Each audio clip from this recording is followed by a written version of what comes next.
બનાસકાંઠા જિલ્લાના સરહદી વિસ્તારોમાં ભારે વરસાદના પગલે અને ખેતરો પાણીમાં બેટમાં ફેરવાયા હતા, તો કેટલાક પાકોમાં ભારે પવનના કારણે મોટું નુકસાન જોવા મળી રહ્યું છે। ત્યારે બનાસકાંઠા જિલ્લાના દિયોદર તાલુકામાં પણ ભારે વરસાદના કારણે ખેડૂતોએ કરેલ ઇઝરાયેલ ખારેકમાં મોટું નુકસાન ભોગવવાનો વારો આવ્યો છે। રણની કાંધીએ અડીને આવેલો બનાસકાંઠા જિલ્લો છેલ્લા ઘણા વર્ષોથી કમોસમી કુદરતી આપત્તિઓના કારણે વારંવાર નુકસાની વેઠી રહ્યો છે। અગાઉ વારંવાર કમોસમી વરસાદ અને વરસાદની સાથે પડેલા કરાના કારણે ખેડૂતોને મોટું નુકસાન વેઠવાનો વારો આવ્યો હતો। ત્યારે ફરી એકવાર ખેડૂતોને પાકમાં થયેલ નુકસાનીની ભરપાઈ થશે તેવી આશા બંધાઈ હતી અને નવેસરથી ખેડૂતોએ વાવેતર કર્યું હતું, પરંતુ કુદરત જાણે બનાસકાંઠા જિલ્લાના ખેડૂતો પર પ્રકોપ કરી રહી હોય તેમ એક બાદ એક ખેડૂતો કુદરતી પ્રકોપના કારણે નુકસાની ભોગવી રહ્યા છે। ત્યારે તાજેતરમાં જ બનાસકાંઠા જિલ્લાના સરહદી વિસ્તારમાંથી પસાર થયેલ બિપરજોય વાવાઝોડાએ અનેક બાગાયતી પાકોમાં વેરવિખેર કરી દીધું છે। મહત્ત્વની વાત છે કે સતત 2 દિવસ સુધી ચાલેલા ભારે પવનના કારણે દાડમ અને ઇઝરાયેલી ખારેકમાં ખેડૂતોને મોટું નુકસાન થઈ રહ્યું છે। ત્યારે દિયોદર તાલુકામાં પણ ભારે પવનના કારણે ખારેકના પાકમાં નુકસાન જોવા મળી રહ્યું છે। આપ જે દ્રશ્યોમાં જોઈ રહ્યા છો તે ખેડૂત પ્રેમભાઈ ચૌધરીએ પોતાના 5 વીઘા ખેતરમાં મહા મુસીબતે ખારેકના વૃક્ષોનું વાવેતર કર્યું હતું અને આ ખેડૂતને ખારેકના પાકમાંથી સારી એવી આવક થશે તેવી આશા બંધાણી હતી, પરંતુ ભારે વરસાદના પગલે આ તમામ 5 વીઘા જમીનમાં ખેડૂતે કરેલી ઇઝરાયેલી ખારેકમાં મોટું નુકસાન થયું છે। પવનના કારણે ઝાડ પરથી જે ઇઝરાયેલી ખારેક હતી તે નીચે જમીન પર પટકાઈ હતી, જેના કારણે ખેડૂતને ખારેકમાં મોટું નુકસાન થયું હતું। તો બીજી તરફ ઇઝરાયેલી ખારેકના વૃક્ષો પણ ભારે પવનના કારણે નમી ગયા છે, જેથી ખેડૂતને લાખો રૂપિયાનું નુકસાન વેઠવાનો વારો આવ્યો છે। ત્યારે સરકાર આ બાબતે તાત્કાલિક ધોરણે ઇઝરાયેલી ખારેકમાં થયેલ નુકસાનનું સર્વે કરી સહાય ચૂકવે તેવી ખેડૂતની માંગણી છે।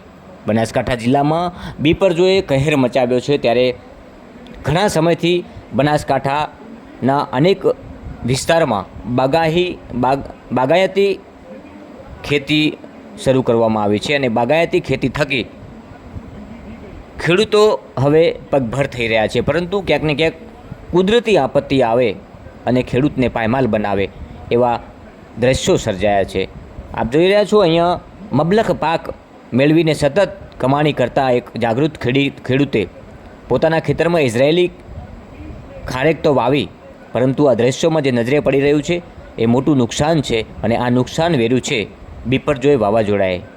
બિપરજોય વાવાઝોડાએ આવા કેટલાય ખેડૂતોને પાયમાલ કર્યા છે, કારણ કે મહામૂલો પાક અને મહા મહેનતે આવા બાગાયતી પાકો ઊભા થતા હોય છે અને ત્યારે ખેડૂતને એક આશ બંધાય છે કે આ વખતે આ પાકમાંથી મને મબલખ પાક મળશે, ઉત્પાદન મળશે અને તેમાંથી હું નફો કરીશ, પરંતુ આ નફો કરતાં કુદરતની એવી ઠોકર વાગે છે, કુદરતની એવી આપત્તિ આવે છે કે આ ખેડૂતને આખરે રોવાનો વારો આવે છે અને તમામ જે વેદનાઓ છે, કુદરતી આપત્તિની વેદનાઓ માત્ર ને માત્ર જગતના તાત ઉપર આવે છે।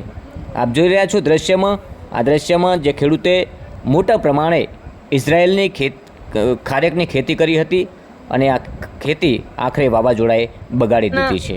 ખેડૂતો હવે બાગાયતી ખેતી તરફ વળ્યા છે, ત્યારે ક્યાંક દાડમ તો ક્યાંક ખારેક, એમાં ખાસ કરીને ઇઝરાયેલી ખારેકની વાત કરવામાં આવે તો ઇઝરાયેલી ખારેક બનાસકાંઠામાં મળતી જ નથી। જ્યારે લોકોને ખાવા માટે સિઝનમાં જ્યારે આવતી ત્યારે એ સીધી ઇઝરાયેલથી જ આવતી, પરંતુ હવે એ ઇઝરાયેલી ખારેક અહીંયા બનાસકાંઠામાં એની વાવણી થાય છે, ખેડૂતો મબલખ પાક પણ લેતા હોય છે, પરંતુ આ વખતે બિપરજોય વાવાઝોડાને લઈને ઇઝરાયેલી ખારેકમાં પણ ભારે નુકસાન થયું છે। આપ જોઈ રહ્યા છો, સીધા આપણે ખેડૂત પાસે જઈશું। પહેલાં હું દ્રશ્યો બતાવવાની કોશિશ કરીશ કે અહીંયા આ ઇઝરાયેલી ખારેક છે, પણ આ તમામ જે હાલ છે એ આ સડી ગઈ છે।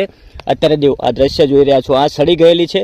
આવા બિપરજોય વાવાઝોડાને લીધે જોઈ રહ્યા છો અહીંયા નીચે પણ કેટલીક ખારેકો પડી ગઈ છે। જે બિપરજોડાનું જે વાવાઝોડું આવ્યું તેના લીધે આ જે ખજૂરના જે ઝાડ છે એ ઝાડ એકબીજા ઝાડને અથડાયા હોય, ખજૂરના જે લૂમ છે એ એકબીજા લૂમને અથડાયા હોય અને જેથી કરી અને આ મોટું નુકસાન ખેડૂતને કહી શકાય। હાલમાં મારી સાથે બાગાયતી ખેતી કરતા દિયોદર વિસ્તારના ખેડૂત છે, ઘણા સમયથી ખારેકની ખેતી કરી રહ્યા છે।